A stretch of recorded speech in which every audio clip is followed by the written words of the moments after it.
Sir నమస్తే అండి, నేను హైకోర్టు అడ్వకేట్ రజనీని మాట్లాడుతున్నాను సార్. సార్ ఇది మామిళ్ళపల్లికి సంబంధించి ఏరియాలో మొక్కజొన్నది సీజ్ చేసినారు చూడండి. అది పెనాల్టీ వేసినారు కదా, ఒక 5,000 ఏదో పెనాల్టీ వేసినారు కదా. ఆ పెనాల్టీ కట్టేశాక అది గోడౌన్ ఓపెన్ చేయొచ్చు కదా, ఎందుకంటే సరుకు లోపల పాడైపోతే వాళ్ళు కష్టపడిన పంట అంతా పోతుంది కదా. ఎక్కడో ఇప్పుడు వాళ్ళ ఇంట్లో వాళ్ళు స్టోర్ చేసుకుంటుంటారు, అలా కూడా స్టోర్ చేసుకోవడానికి లేనటువంటి చిన్న ఇళ్ళ వాళ్ళు ఒక 10 మంది కలిసి ఒక దగ్గర ఎక్కడైనా స్టోర్ చేసుకున్నారు అనుకోండి, ఒకవేళ అది మన దృష్టిలో క్రైమ్ అయినప్పటికీ వాళ్ళకి అవకాశం లేక స్టోర్ చేసుకున్నారు. మనం పెనాల్టీ వేసి సార్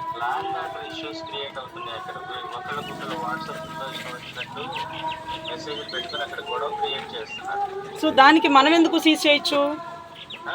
దానికి అవును, ల్యాండ్ ఆర్డర్ ఇష్యూ వస్తుంది, లోపల సరుకు ఉంది కదా. ఇప్పుడు ఎవరో కొనడానికి తెలంగాణ వాళ్ళు వచ్చారట.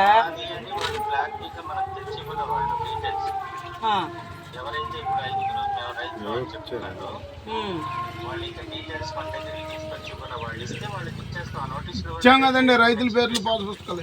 సో ఇప్పుడు నేనేమంటున్నానంటే లోపల సరుకు పాడైపోతుంది, ఈ రైతులను తీసుకొని వచ్చి నేను ఆ కాగితాలు మనకి డీటెయిల్డ్ గా వాళ్ళ పొలము ఇది వాళ్ళ పాస్బుక్ ఫోటోస్ కానీ అన్ని తీసుకొస్తే రెడీగా ఉన్నాం. అంటే ఏవో గారికి ఇచ్చారట సార్, ఒకసారి అది మీ దృష్టిలో ఉందో లేదో. నేను ఒకసారి అతన్ని రిపోర్ట్ అడిగి మీకు కాల్ చేస్తాను. ఓకే, ల్యాండ్ ఆర్డర్ గురించి దీన్ని క్లోజ్ చేసినారా? నేను ఇంకా లోపల సరుకు గురించి ఏమో అనుకున్నాను సార్. లేదమ్మా, అది ఇష్యూ కాదు, ల్యాండ్ ఆర్డర్ ఇష్యూ వస్తుంది. వీళ్ళు ఏంటంటే గ్రూపుల్లో సో అవన్నీ సెట్ చేస్తే మీరు ఇది ఓపెన్ చేసేస్తారు.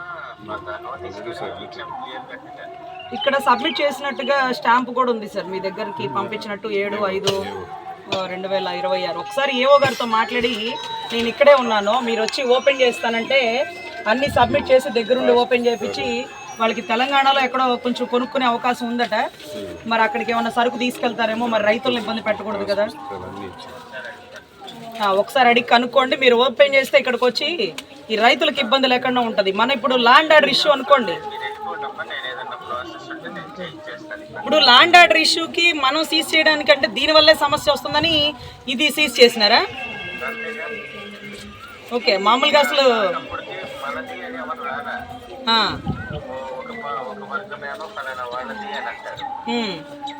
కొంతమంది ఏమో మా 5 మంది వాళ్ళు వచ్చారని అంటారు, కానీ వాళ్ళు డీటెయిల్గా మొత్తం ప్రూఫ్స్ ఇస్తున్నారు. మన మండలానికి సంబంధించి సార్ ఇప్పుడు వీళ్ళోళ్ళు అందరూ వచ్చి ఇక్కడ పెట్టుకున్నారు అనుకో, అవతల వచ్చి ఇక్కడ ఎందుకు పెట్టుకున్నారు అని అడిగే అధికారం వాళ్ళకి ఎక్కడి నుంచి వస్తుంది? మామూలుగా ఇప్పుడు వీళ్ళందరూ ఒక 4 కలిసి ఒక చిన్న గోడౌన్ లాగా కట్టుకున్నారు. పర్మిషన్ తీసుకోకుండా వాళ్ళు గోడౌన్లో స్టోర్ చేయడానికి లేదమ్మా.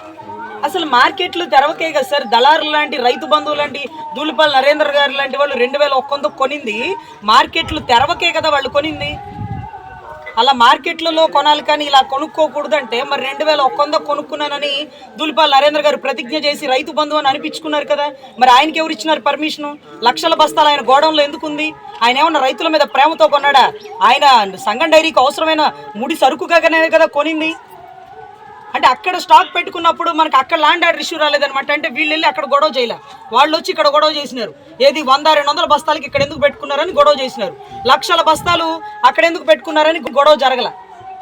మీరు దయచేసి వాళ్ళు అన్ని కాగితాలు సబ్మిట్ చేస్తారు, అన్ని కాగితాలు రైతులు సబ్మిట్ చేస్తారు. దయచేసి షట్టర్ ఓపెన్ చేసి రైతుల సరుకు వాళ్ళు కొనుక్కునే అవకాశం కల్పించండి. ఎందుకంటే అది లోపల ఏమన్నా చెమ్మ పెట్టి పాడైపోయింది అనుకోండి, వాళ్ళ కష్టం అంతా నేలపాలు అయిపోతుంది. ఇప్పుడు కౌలు రైతులు ఇప్పుడు సూసైడ్ చేసుకోవాల్సి వచ్చింది.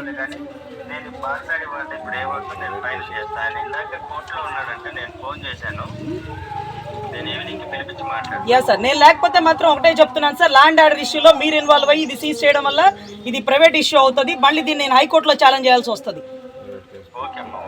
ఓకే సార్, నమస్తే అండి. ఇవాళ రోజు నేను మామిళ్ళపల్లి గ్రామానికి సంబంధించి మొక్కజొన్న రైతుల బాధలు తెలుసుకొని ఇక్కడికి రావడం జరిగిందండి. చాలా ఆశ్చర్యం, ఇక్కడ రెడ్ బుక్ అనే పదాన్ని ఖచ్చితంగా మనం వాడాల్సింది. ఎందుకంటే రైతులు పాపం వాళ్ళ సరుకుని, అంటే మీకు తెలుసు సర్వసాధారణంగా ఎవరింట్లో వాళ్ళు అంగట్లో సరుకుని కాస్త ఎండబెట్టుకుంటారు, మంచి రేట్ వచ్చినప్పుడు దాన్ని సేల్ చేసుకుంటారు, లేదంటే ఇంట్లో ఎక్కడన్నా ఎలుకలు తినకుండా మళ్ళీ వాటిని జాగ్రత్త పరుచుకుంటారు. అలా కూడా అవకాశం లేని చిన్న చిన్న ఇళ్ళవాళ్ళు ఇక్కడ ఒక చిన్న గోడౌన్ లాంటిది కట్టుకొని, అది కూడా ట్రాక్టర్ డైరెక్ట్గా లోపలికి వెళ్ళిపోతుందన్న ఉద్దేశంతో ఇక్కడ ఒక 10 మందో 5గురు 5-6 సంబంధించి కొన్ని బస్తాలు ఇక్కడ స్టోరేజ్ చేసుకున్నారండి. ఎందుకంటే మార్కెట్లు తెరవాల్సిన పరిస్థితుల్లో మార్కెట్లు తెరవట్ల. మరి మార్కెట్లు తెరవనప్పుడు ఎంత సరుకు అమ్ముకోవాలి? సెంట్రల్ ఎంత ఇచ్చింది? 2400. గత గవర్నమెంట్లో, జగన్ గారి గవర్నమెంట్లో 2400 కొన్న బస్తాని ఈ ట్రిప్పు 2100కి కొన్నానని చెప్తున్నటువంటి ధూళిపాల నరేంద్ర గారు, రైతు బంధువు అయినటువంటి ఆయన, రైతు ఇంటి దగ్గర నుంచి సరుకు తీసుకొచ్చి ఆయనకు అమ్మినాడు 2100. రైతు ఇంటి దగ్గర నుంచి ఎంత ఖర్చు ఉంటుందండి? మొన్న ఈ మధ్య డీజిల్ పెట్రోల్ కూడా ఆపేసినారు పాపం ఆ టైంలో. లేకపోతే హమాలి ఎంత అవుతుంది, లేకపోతే చెక్ పోస్ట్ దగ్గర కట్టే సెస్ ఎంత అవుతుంది, లేకపోతే సరుకు ఎత్తడానికి దించడానికి ఎంత అవుతుందండి? వీటన్నిటికి కలుపుకొని బస్తాకి వాళ్ళకి గిట్టుబాటు అయింది 1700 గిట్టుబాటు అయితే ఎక్కువ అండి.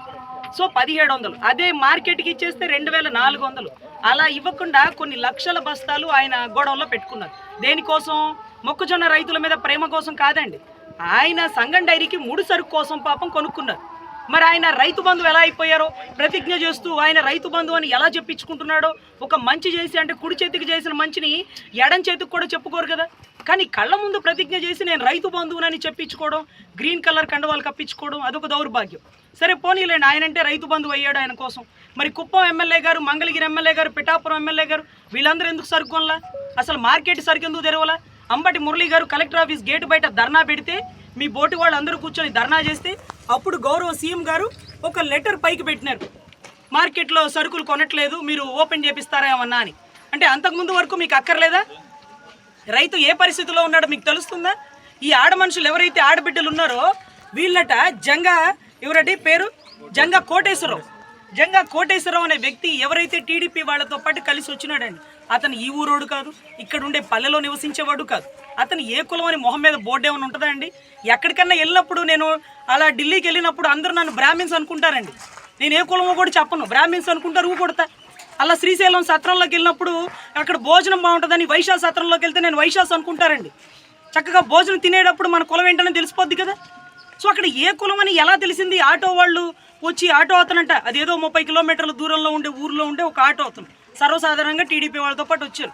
వీళ్ళు మా సరుకు ఎందుకు తీసుకెళ్తున్నారు, ఇక్కడ మా సరుకు పెట్టుకున్నాం, ఇది అంబటి మురళి గారి గోడౌన్ కాదు, వీళ్ళు పలానా వాళ్ళ గోడౌన్, మేము 4 పెట్టుకున్నాం, ఈ పక్క స్థలం ఎవరిది, ఆ పక్క స్థలం ఎవరిది, ఎంక్వైరీ చేసుకోండి అంటే గౌరవ ఎంఆర్ఓ గారు ఇప్పుడు చెప్పిన మాట, దయచేసి అది కూడా మీరు రికార్డ్ ప్లే చేద్దరు. కానీ ఆయన చెప్తున్నాడు, ఇది ల్యాండ్ ఆర్డర్ ఇష్యూ అయిందండి, దీనివల్ల ఇష్యూ అయిందని ఇది తీసేశారంట. అలా ఎలా చేస్తారు సార్? ఇప్పుడు లోపల సరుకు పాడైపోయింది, ఎంఆర్ఓ కడతాడా?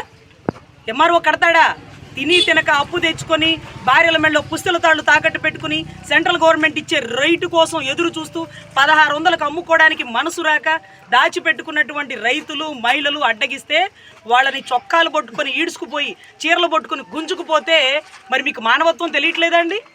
మీరు ఎందుకు కొనట్లా? మార్కెట్లు ఎందుకు తెరవట్లా? అరే ఆయన ఎందుకు రైతు బంధువు అవ్వాల్సి వచ్చింది? ఆయనకేం అవసరం కొనడానికి? కొనిన ప్రతి ఓడు దళారే. స్టాకు గోడౌన్లో పెట్టుకున్నందుకే అంబటి మురళి నేరస్తుడిలాగా మీరు భావించినప్పుడు, ఈ గోడౌను నాది కాదు, ఆ సరుకు నాది కాదు, ఆ పక్కన ఒక ఖాళీ స్థలం, దాని పక్కన ఒక ఇల్లు ఉంది. అంటే ఒక వ్యక్తి మీద బురద జల్లడానికి మనం ఎలా అయినా జల్లేయచ్చు. మరి ఈ సరుకు మీరు కొనుక్కున్నారు 2100కని పబ్లిక్గా మీరు చెప్పినారు.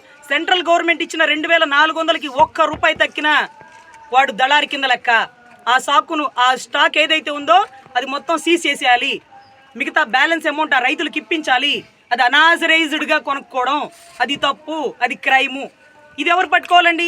మన పక్క బజారే, పక్కూరే, పొన్నూరు పక్క ఊరే మనకి తెనాలి ఉంది చూసారా, తెనాలి ఎమ్మెల్యే గారు పాపం ఆయన సివిల్ శాఖ మంత్రి, ఆయన స్వయంగా వెళ్ళిపోయే షిప్ని సీజ్ ద షిప్ అని, ఆ షిప్ని సీజ్ చేయలేక ఒక బోట్లో కూర్చొని ఆ షిప్ని సీజ్ చేయమన్నారు చూడండి.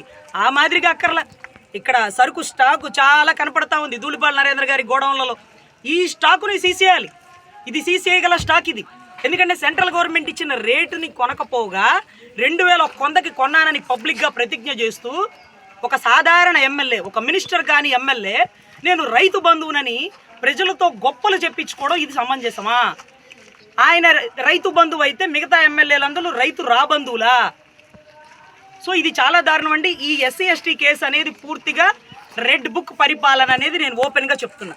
ఎందుకంటే సరుకు కోసం వచ్చినటువంటి మహిళలు, అందున కాపు మహిళలు, వాళ్ళ సరుకు కోసం వాళ్ళు అయ్యా మా మగవాళ్ళు లోపల పెట్టుకున్నారయ్యా సరుకు, మా సరుకు దీకండి అయ్యా, మేమే పెట్టుకున్నామయ్యా, దానికి వాళ్ళకి సంబంధం లేదయ్యా అంటే ఏంటో నువ్వు మాట్లాడేది అని ఈడ్చుకుపోతున్న దృశ్యం చూస్తుంటే చూడండి. ఈ మహిళను ఎలా ఈడ్చుకుపోతున్నారు. ఈవిడ వయసు ఎంత? ఈవిడికి ఏదైనా హార్ట్ స్ట్రోక్ వస్తే, ఏమైనా కింద పడిపి చనిపోతే, గతంలో అమరావతిలో కూడా రైతు నా ఫ్లాట్ సింగపూర్ పక్కన రాలేదు, కాలువ పక్కన వచ్చిందని గర్జిస్తూ చనిపోయాడు కదా.